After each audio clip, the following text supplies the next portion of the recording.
Hi, I'm Shelley Maurer, And I'm Cher Emmerich. Welcome to Life Lessons from Pickleball. where we engage with pickleball players from around the world about life on and off the court. Thanks for joining us. Welcome, everyone, to Life Lessons from Pickleball. Oh, we are beyond delighted to have as our guest today professional pickleball player Megan Fudge. Megan, what an honor. You are the top ranked female player in the world with the APP Tour. You've earned over 90 medals in just the last 3 years. And you currently play for a professional pickleball team called the Chicago Slice. I love that name. On top of that, you're a mom of two children, Lily and JR, who are also aspiring pickleball players. And you live and travel the country in an RV to tournaments with you and your husband, Ryler DeHart. Wow. I want your life. She wants your life, I Megan. want your life. I want to travel and play pickleball. Oh, well, thank you Oh, guys so much for having me on. I'm excited to chat with you all. we're delighted, so delighted. So, what an amazing life you've had. How did you first learn about pickleball?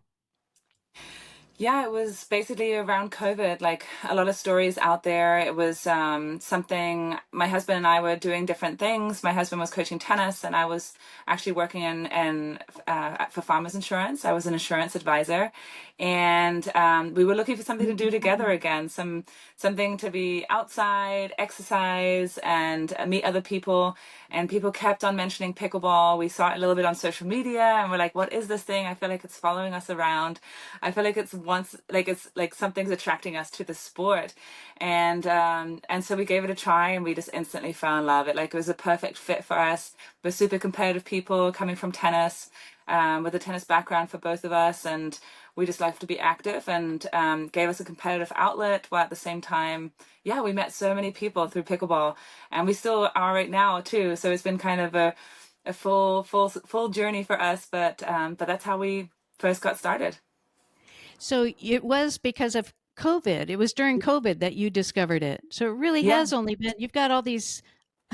You have all these medals from when you first started in these last 3 years. Oh my gosh, I'm just beyond it. So, what's the Germany England connection? You started in Yeah. Germany, right? Born in Germany?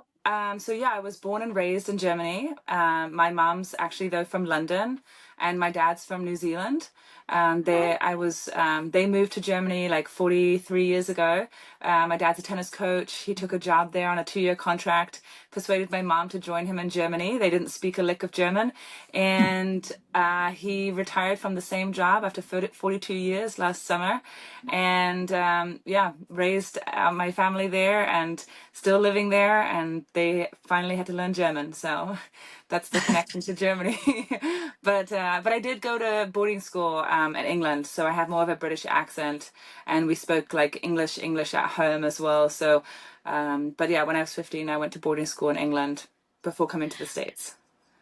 Yeah, I love your accent. I went to boarding school in India, but it was Oh, really? American accent, so I don't have the British accent. Oh, wow. Nice. We're in India.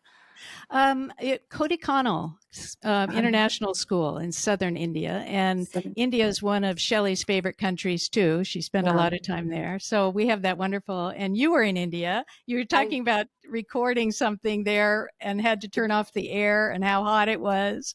Yes, yeah. So I've actually been to India 3 times this year already for pickleball, and it's taking me back there to start my 2025 season in India, actually in Mumbai again. Super excited to keep helping grow the sport over there, and it's exploding. So, and we love India. Like we have so enjoyed the people. We've always loved Indian food. My husband and I, we love trying different foods and obviously traveling as well. So India has been incredible to us, and the people have been amazing. So I love going back to India. It feels almost like home. That is really cool. So tell us about pickleball in India. Yeah, it's honestly taking off like crazy. They've only had it for maybe a year or two, but the courts have gone from about 15 courts when we were there in February to over 100 courts that are being built. obviously space is limited there, and so they're squeezing in courts like on rooftops, and trying to build facilities kind of more on the outskirts of the cities. But yeah, they are loving pickleball over there, and it's such a perfect environment for them because they have the racket sports background from tennis, badminton, table tennis, and they have such a competitive nature as well. So it's a perfect like combination for them. While at the same time they have all these people wanting to play sports and be outside, and so it's growing like crazy. What are the How did you cities start? that Oh, you? sorry. Oh, sorry, Shelley. Go I ahead. was just curious how you started going over there with Yeah. pickleball. Yeah, so interesting story was that last year at the English Open, I met this man, this guy called Shashank, and he's a Bollywood movie producer. He was playing in the Oh, English Open. I did a pro-am. Actually, Ryler, my husband, did a pro-am with him, like a little 3 and me. And he was like, "Hey, like if we get something on the ground, if we get something going in India, would you guys come?" And Ryler and I were like, "Yeah, we would come. Like India sounds interesting to us." And so we kind of stayed in touch, and then we all of a sudden got this WhatsApp, "Hey, we're going to have our first tournament in February. Will you come? I think the APP will send some players." And we're like, "Let's check the dates. If it doesn't conflict with anything, we'd love to come as long as we can bring our whole family." And he was like, "Yeah, bring the kids. They can play. We'll have a junior event as well. So we'd love to have the whole family." So we went over in February and met so many people. We did get very sick. Actually, everybody but me got very, very sick. There's obviously oh, some strict rules that you have to follow. We felt like we were pretty strict on what we were doing, but learned our lesson. And yeah, it was a wonderful experience. My kids were a little bit scared away by the fact that especially my husband got very sick, but they were all very, very helpful in trying to take care of us and like help us in every way possible. We competed all week as well. Even though Ryla was sick as a dog, he still competed super hard. And we came back and we're like, would we go back? And we're like, yeah, I want to see more of the country. I want to meet more of the people. So we went from Mumbai in February, and then we went to Ahmedabad. Sorry, my dogs are oh. moving around. We went to Ahmedabad in June and did like a team event there in June for about a week, and then finished up in Mumbai in June, and then we went out and then left to go to China. So, but then we went back for the Monsoon Open again. We like got invited again to go in August. We're like, you know what? We're coming back. Let's do it again. Like, so we went again in August, and no, it's been wonderful. There's actually a lot of different organizations that are trying to lead the way in India pickleball, kind of similar to the battle of APP versus PPA in this country. So they are trying to figure out who's going to be the top dog over there, who's going to lead the way, who's going to kind of spearhead the journey of pickleball in India. So there's a little bit of rivalry stuff going on. I'm trying to stay out of it and not pick sides, but it's exciting because the more people that want to help the sport and grow the sport, the better it is for the sport. So I'm all for a little bit of competition and people wanting a piece of the pie. So it's all good. So say more about the rivalry between APP and PPA. Well, as most American pickleball players, especially on the pro side, know, the rivalry between APP and PPA has been ongoing for a couple of years now. I try to stay out of most rivalries, although I do think it's good for our sport. I think the players have benefited from it greatly, especially when it came to contract negotiations in the last couple of years. Having the chance to say that we won't play for one and we can play for the other has basically forced the tours to be better. Has forced the tours to step up, and they don't have a monopoly. There's someone on their toes trying to do a better job than them. And but yeah, so who knows what's going to happen? Everybody thinks they know where the pickleball world's turning to, but really you don't really know. And anything can still happen, and anybody can take over. There's always new players coming, which is exciting. And I think the tour battles, while at times has been very, very frustrating and annoying, I think overall the players have benefited from it. And did you say that you can play in either one? Yeah, I'm in the Pros? position that I'm a free agent as such. I Brilliant. try to give myself as many options as I can, including going overseas. I don't like to be told what my schedule is going to be, and that I'm owned by a tour. So it was important to me to have that freedom of choice, freedom of decision making. So that's where I'm at. That's awesome. And did you say you left India and went to China? I did, yes. Yeah, Tell sure. us I about that. yeah, so it was this grand big Asia tour for us that we decided to do in June. It wasn't so much about competing, it was about offering workshops, clinics, seminars, basically coaching coaches, helping meet with communities and corporations to showcase what pickleball can do for them. How does the platform of pickleball really help businesses, governments, officials? How can they get involved? Why should they get involved? And it was really like an amazing tour of both countries. We got to meet so many people. We went to as I said before, we went to India for about 2.5 weeks, and then we went to China for 2.5 weeks or 2 weeks. And in those 2 weeks, we went to 7 different cities, all the way from the northeast, all the way south to Zhuhai, almost in Hong Kong. We ended up, and it was amazing. We went to a paddle factory where they were making paddles. Almost every paddle that is in the American market right now, we got to see them getting made firsthand, which was very interesting. And yeah, it was super fascinating to me.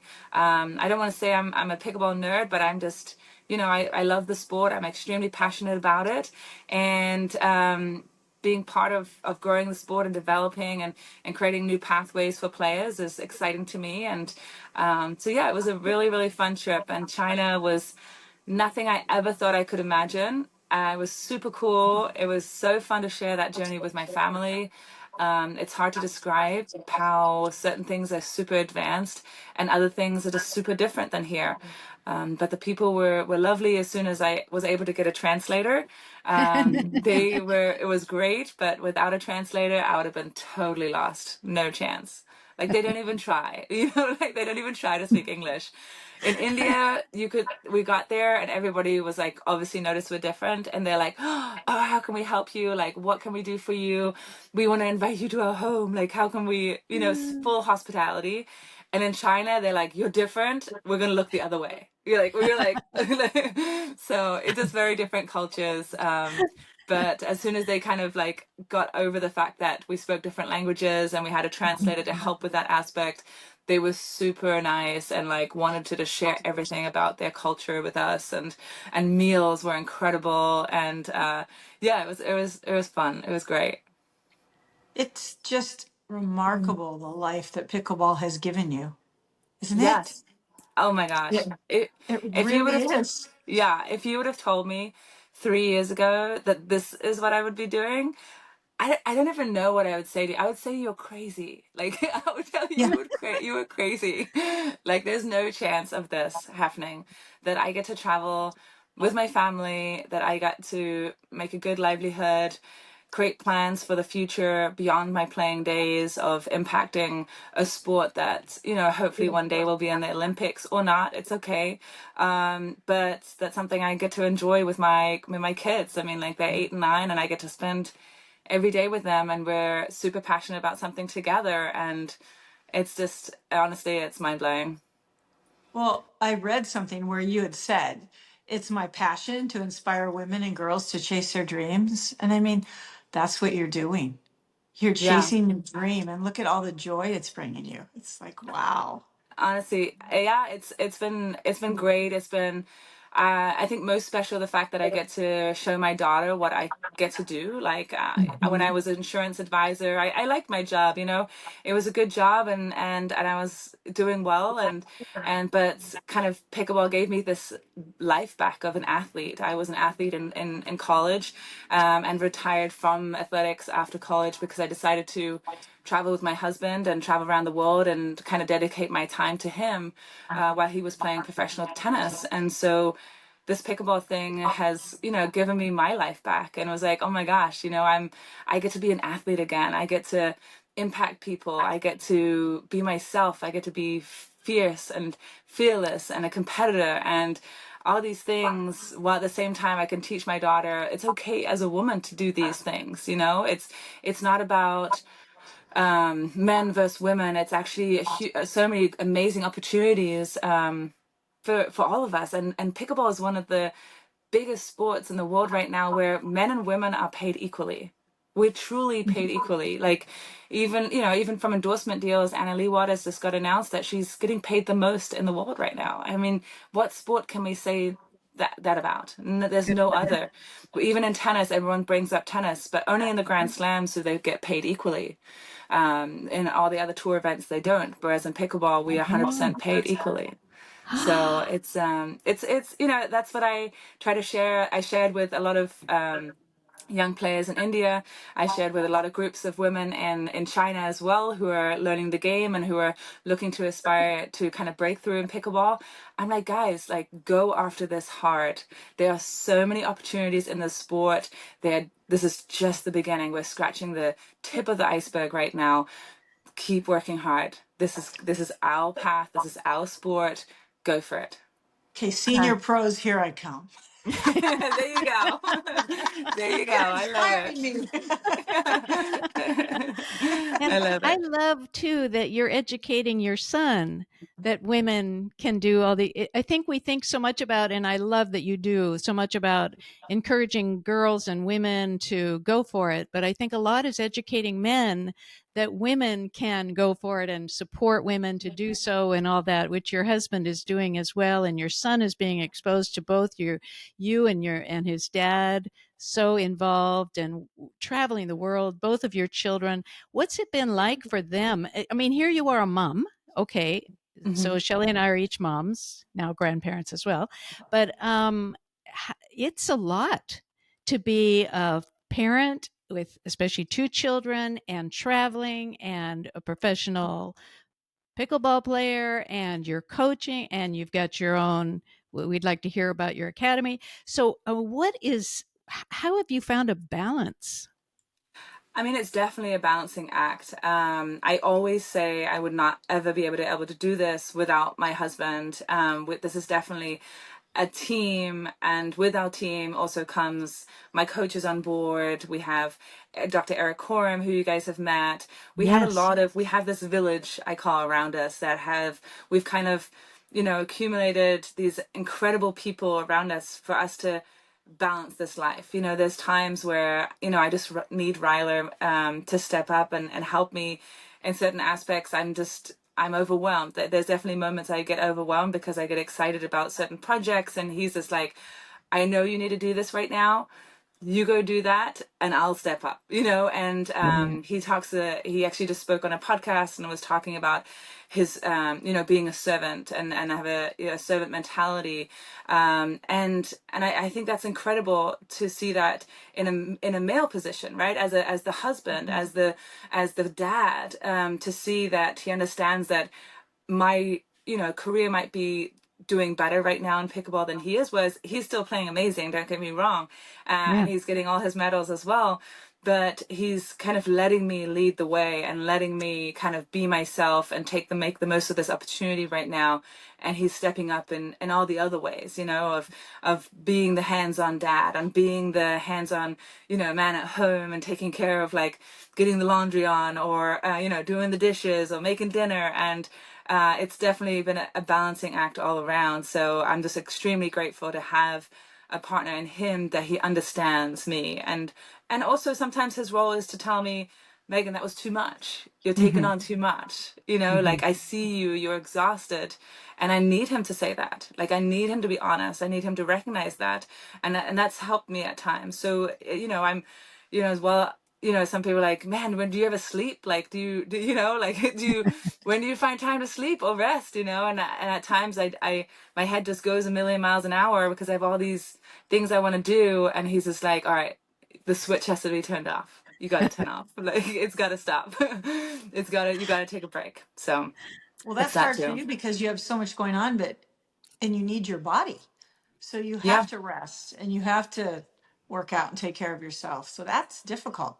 Yes, Yeah. and Exactly, and especially Dr. Coram, Eric, who you guys have had on your podcast as well. He's awesome. He's amazing. He's been incredible, and he's been a very, very strong voice, telling me to rest and how rest is so important for me. So it's a balancing act, because well, I feel like in the sport, I'm not the youngest in this sport, right? I'm actually one of the oldest players on the tour.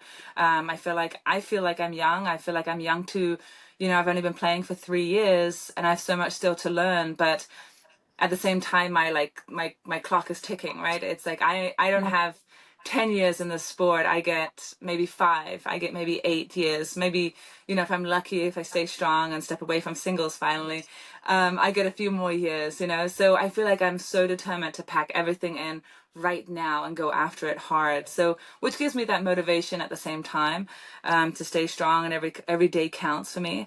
Whereas younger players can like, I got a couple of years, I got 20 years in this sport, so it's a different mentality. Every moment I step away and step on the court, I'm stepping away from being a mom. I'm stepping away from doing something else. So I feel like it's even more important for me to go after it. I love that your whole family is modeling how we can be. That whole sense of cooperation and support and encouragement, and not being threatened by each other's successes, but actually celebrating each other's successes and supporting that. It really warms my heart. And that your kids are a part of this team. They're Yeah. not just a side, they're going with you, they're experiencing, and they have their own experiences that I'm sure are going to just impact the rest of their lives, just being able to see the world the way they are now. Their horizons are already so broad. I love Yeah. that. It's hard. It's hard for them to see that right now at the age of 8 and 9.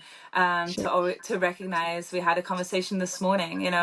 My daughter's like, her best friend had just got 2 kittens, and all they want to do is play with kittens. And mom, why don't we have kittens? And she gets kittens, and kittens are amazing, and they make me so happy. And obviously the conversations come up of like, can we go into home base? Can we buy a house? Can we get kittens? Can we do all these things? And I'm like, you have to recognize that while these things are incredible, think about all the amazing things we've got to do. You wouldn't Yeah. get a chance to travel. You wouldn't get a chance to meet new people every week and go to China, go to the Great Wall, go to India, go to, we're ending our year in Vietnam and Thailand.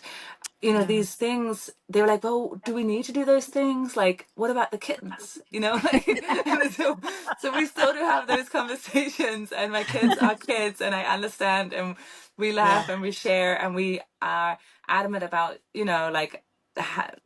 trying to explain this journey to them, that this is so special, and I don't know when this bubble will burst, and we might come to an end in a couple months, it might come to an end in a couple years. I don't have the answer to that. We're trying to enjoy every moment and every trip that we take, because COVID kind of taught us that we can't rely on anything, we can't rely on tomorrow. So So that's true. kind of how we're going about this right now. So true. Tell us a little bit about your academy. Yeah, so Ryler and I used to have a tennis academy. When he ended on the tour, we had a, junior tennis high performance program in Florida, and that kind of drifted in and out of me running it while he was a college coach, and then I stepped away from tennis. While we kind of found our way into pickleball, I found myself wanting to coach again, and wanting to coach in particular, obviously pickleball, that I was now passionate and learning so much about. And I felt like I could apply a lot of my theology, a lot of my, kind of ground roots of what I've learned in tennis, and bring it over to pickleball. And so I found a lot of passion in coaching tennis and pickleball. And now it was just like a opportunity to share the sport and go over internationally coaching coaches. We had such an amazing time in June to kind of share what high performance pickleball looks like how do we train, how do we drill, how do we approach the sport, how do I see the court, how do I attack every point, not necessarily with an aggressive shot, but what's my approach into looking at the court, and what am I trying to design or create. And so we love sharing that side. Ryler has a huge amazing background in coaching as well, so we're kind of working on creating more and more opportunities for us to share that, while at the same time we're still trying to play. So we're not trying to overcoach or overdo. We have plans and we have ideas what we want to do after playing, and when our playing days are kind of ending. So we're trying to create little pockets and little opportunities right now, and letting people know, we're passionate about coaching, but it's just not our time yet. That, my deal with Franklin, for example, is a contract, that's going to go beyond my playing days. It's not just about me, the player, Megan Fudge, but it's me, impacting the sport beyond those days. So we've also, talked to various different aspects that we want to start a foundation and work on creating a pathway for developing pickleball into a way out of poverty, and a way out of teaching life lessons from the pickleball court or from the tennis court. Maybe we'll include that as well, but just different things that we are passionate about and want to share. And there's certain things in the works, but I have to do one thing at a time. my mind goes a million miles an hour, but I'm excited about the future, but I'm living in the moment. Good. Awesome. So you had a perfect segue. Yes. What are some of the life lessons that you've learned either on the court that you take into your life, or you've learned in your life that you definitely take on the court? Yeah, I mean, obviously, pickleball is an incredible sport, and has taught me so much about myself, so much about who I want to be again, who I wanted to become again after stepping away as an athlete, and how I want to become the best version of myself. And through that, through discipline and hard work and dedication, those have kind of been the lessons. Like, the more the dedication I can provide myself in any facet of my life, I can become the best version of myself in when I do those things. And right now it's pickleball, but it can be anything in life that I dedicate myself to and go after. I can do it, and pickleball. And it's been fun sharing that journey. And I blog as well, and I've had various moms reach out to me, and they're like, "Oh my gosh, I can't believe you started playing pickleball when you were like 33, 34, and you're a professional pickleball player." And I'm like, yes, anybody can do this. Like, it takes work. Don't get me wrong. Like, I work very hard. A lot of dedication, a lot of time goes into this, and there's certain aspects I miss on. I miss out on certain aspects of, like, would I like to go to every baby shower and every wedding that I get invited to? There's certain things I have to say no to and miss out on. But at the same time, I know what I'm striving for, and I'm striving for the best version of myself. Oh, That's striving so for good. the best version of yourself. Oh, that is Well, sweet. and I like that. I read somewhere, I don't know if it was with your blog or somewhere, how you really are passing that on to your children, right? With pickleball. It's like, if you're going to play it, do it right. Respect the sport, work hard, give it your all. Like, you're Yeah. really passing that on. I think that's terrific. Yeah, I talked a little bit about with a group of kids just last week ago about the pursuit of excellence. And there's certain aspects of how do you pursue excellence, and like what are the aspects of it. And I talk about, when we pursue something like pickleball in this matter, is we got to show respect to ourselves, our opponents, our sport, and our time. And with that comes preparing, working hard, attacking the sport with your full intent. Like, what are you trying to achieve?